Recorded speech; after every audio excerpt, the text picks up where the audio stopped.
Assalamualaikum warahmatullahi wabarakatuh. Selamat pagi anak-anak. Bagaimana keadaannya hari ini? Semoga kalian senantiasa selalu dalam keadaan sehat.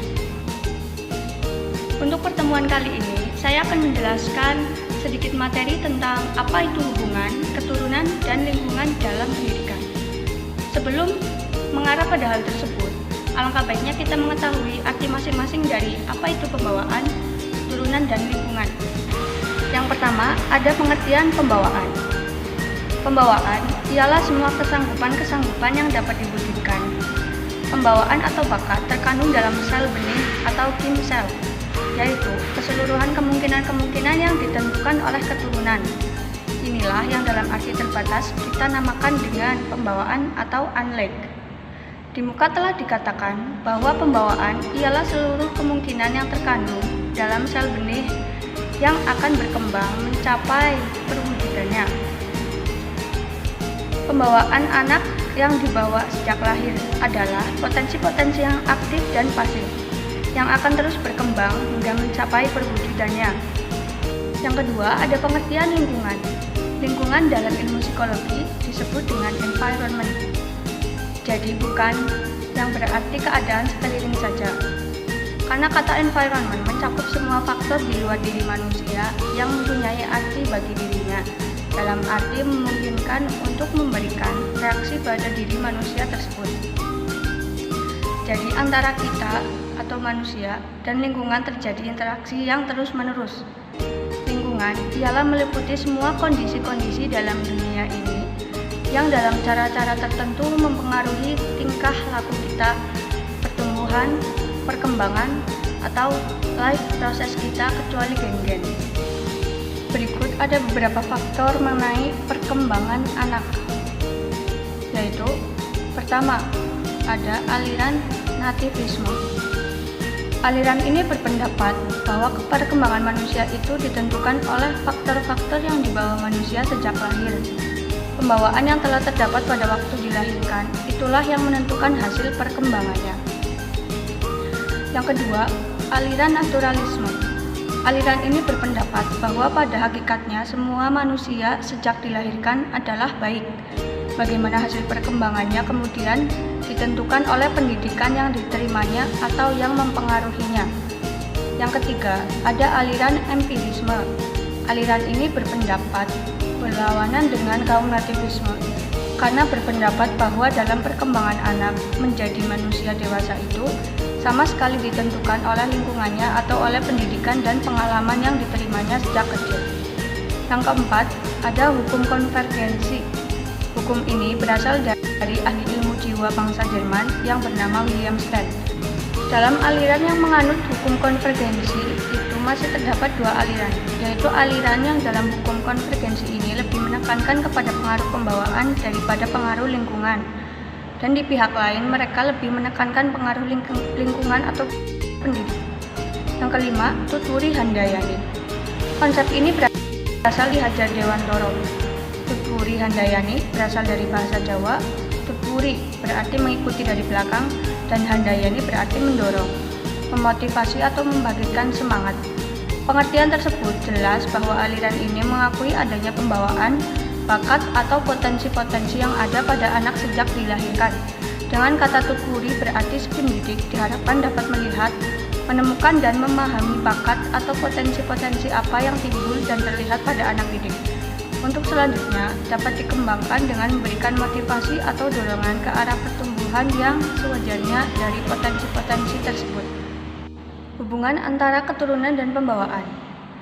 Kita dapat mengatakan bahwa sifat-sifat atau ciri yang terdapat pada seorang anak adalah keturunan. Jika sifat-sifat atau ciri-ciri tersebut diwariskan atau diturunkan dengan melalui sel-sel kelamin dari generasi yang lain. Sedang pembawaan pengertiannya ialah seluruh kemungkinan atau kesanggupan potensi yang terdapat pada suatu individu dan yang selama masa perkembangan benar-benar dapat diwujudkan. Potensi-potensi yang bermacam-macam yang ada pada anak itu tentu saja dapat direalisasikan atau dengan begitu saja dapat menyatakan diri dalam perwujudannya. Untuk dapat mewujudkannya, potensi-potensi tersebut harus mengalami perkembangan serta membutuhkan latihan-latihan pula. Di samping itu, tiap-tiap potensi atau kesanggupan itu mempunyai masa kematangannya masing-masing. Kesanggupan-kesanggupan untuk berjalan atau bercakap yang telah ada dalam pembawaannya akan berkembang karena lingkungannya serta kematangan. Pada suatu masa tertentu, anak dapat berjalan dan berkata-kata. Demikian pula, di samping pembawaan untuk berjalan dan berkata-kata itu, kita dapat mengatakan tentang pembawaan ilmu pasti, pembawaan untuk bahasa, untuk menggambar, dan lain-lain. Pendeknya, kita dapat mengatakan bahwa yang dimaksud dengan pembawaan ialah semua kesanggupan yang dapat diwujudkan. Struktur pembawaan. Pembawaan yang bermacam-macam yang ada pada anak itu tidak dapat kita ketahui atau kita amati, jadi belum dapat kita lihat sebelum pembawaan itu menyatakan diri dalam perwujudannya, dari potential ability menjadi actual ability. Kita hendaklah selalu ingat bahwa sifat-sifat dalam pembawaan itu seperti potensi untuk belajar ilmu pasti, berkata-kata, inteligensi yang baik merupakan struktur pembawaan anak. Jadi sifat-sifat pembawaan itu tidak berdiri sendiri, yang satu terlepas dari yang lain. Hubungan antara pembawaan dan keturunan.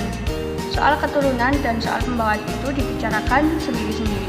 Dapatlah kiranya kita bandingkan kedua pengertian itu agar lebih jelas dan berhati-hati di dalam menggunakannya. Yang telah saya sebutkan sebelumnya, bahwa pembawaan ialah seluruh kemungkinan yang terkandung dalam sel benih yang akan berkembang mencapai perwujudannya. Andai kata ada seorang anak yang ketika dilahirkan telah membawa suatu cacat pada bagian tubuhnya, umpamanya berbibir sumbing atau tidak berdaun telinga, dan sebagainya. Dalam hal ini, tidak dapat kita katakan bahwa hal itu disebabkan oleh faktor keturunan. Mungkin juga hal itu disebabkan oleh akibat-akibat yang terjadi dalam pertumbuhan embrio yang tidak normal. Umpamanya karena sang ibu suka minum-minum keras. Jadi, cacat itu disebabkan karena faktor yang diperoleh dalam masa pertumbuhannya atau dibawa sejak kelahirannya, bukan diperoleh dari keturunan. Cacat yang demikian, yang dibawa sejak lahir, tidak menentukan suatu pertumbuhan tertentu. Titik berat perbedaannya terletak pada luas pengertian. Yang satu mengandung pengertian yang lebih luas daripada yang lain. Sedangkan kata pembawaan mengandung arti yang lebih luas, yaitu semua sifat, ciri, dan kesanggupan yang dibawa sejak lahir. Jadi termasuk pembawaan keturunan. Yang pertama, ada pembawaan jenis. Tiap-tiap manusia biasa di waktu lahirnya telah memiliki pembawaan jenis, yaitu jenis manusia. Bentuk badannya, anggota-anggota tubuhnya, inteligensinya, ingatannya, dan sebagainya.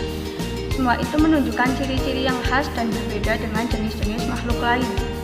Yang kedua, pembawaan ras. Dalam jenis manusia pada umumnya masih terdapat lagi bermacam-macam perbedaan yang juga termasuk pembawaan keturunan, yaitu pembawaan keturunan mengenai ras. Misalnya ras Indo-Jerman, ras Mongolia, ras Negro. Setiap ras itu dapat terlihat perbedaan satu sama lain. Yang ketiga, pembawaan jenis kelamin. Setiap manusia yang normal sejak dilahirkan telah membawa pembawaan jenis kelaminnya masing-masing, laki-laki atau perempuan. Pada kedua jenis kelamin itu terdapat pula perbedaan sikap dan sifatnya terhadap dunia luar. Tetapi dalam hal ini kita hendaklah berhati-hati dalam mencari perbedaan sifat antara kedua jenis kelamin itu. Yang keempat, pembawaan perseorangan. Selain pembawaan-pembawaan seperti tersebut di atas, tiap-tiap orang sendiri-sendiri memiliki pembawaan yang bersifat individu, yang unik. Tiap-tiap individu meskipun bersamaan ras atau jenis kelaminnya mempunyai pembawaan, watak, inteligensi, sifat-sifat, dan sebagainya yang berbeda-beda. Jadi, setiap orang itu sendiri mempunyai pembawaan perseorangan yang berlain-lainnya atau berbeda. Beberapa macam pembawaan di atas yang paling banyak ditentukan oleh keturunan ialah pembawaan ras, pembawaan jenis, dan pembawaan kelamin. Pengaruh lingkungan sosial ada yang kita terima secara langsung dan ada yang tidak secara langsung. Pengaruh secara langsung misalnya dalam pergaulan sehari-hari dengan orang lain, dengan kita, dengan teman-teman kita. Sedangkan pengaruh tidak langsung, misalkan melalui radio, televisi, dan sebagainya. Pembawaan adalah seluruh kemungkinan atau kesanggupan potensi yang terdapat pada suatu individu. Sedangkan yang dimaksud lingkungan dalam ialah segala sesuatu yang telah termasuk ke dalam diri kita, yang dapat mempengaruhi pertumbuhan fisik kita. suatu makanan atau minuman yang telah kita makan dan berada di dalam perut kita misalnya, ia berada di antara lingkungan dalam dan lingkungan luar kita. Jika makanan telah dicerna dan sari-sari makanan itu telah diserap ke dalam pembuluh-pembuluh darah atau masuk ke dalam cairan limpa, dengan demikian mempengaruhi pertumbuhan sel-sel di dalam tubuh, maka ia telah benar-benar termasuk ke dalam lingkungan dalam kita. Sedangkan yang dimaksud lingkungan sosial ialah semua orang atau manusia lain yang mempengaruhi kita. Hubungan antara pembawaan dengan lingkungan, yaitu keseluruhan kemungkinan-kemungkinan yang ditentukan oleh keturunan. Inilah yang dalam arti terbatas kita namakan pembawaan. Keadaan sekeliling saja, karena kata environment mencakup semua faktor di luar diri manusia yang mempunyai arti bagi dirinya, dalam arti memungkinkan untuk memberikan reaksi pada diri manusia tersebut.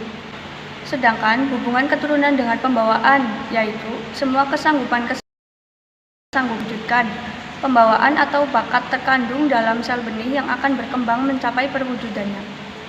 Macam-macam dari pembawaan dan pengaruh keturunan itu ada pembawaan jenis, pembawaan ras, pembawaan jenis kelamin, dan pembawaan perseorangan. Pengaruh individu yang berhubungan dengan lingkungan sebagai suatu totalitas individu saja, tanpa sekaligus meletakkan hubungannya dengan lingkungannya.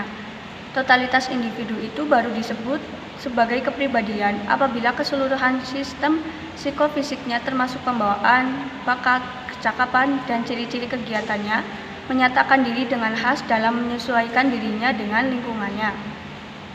Mungkin itu saja yang dapat saya sampaikan untuk pertemuan kali ini.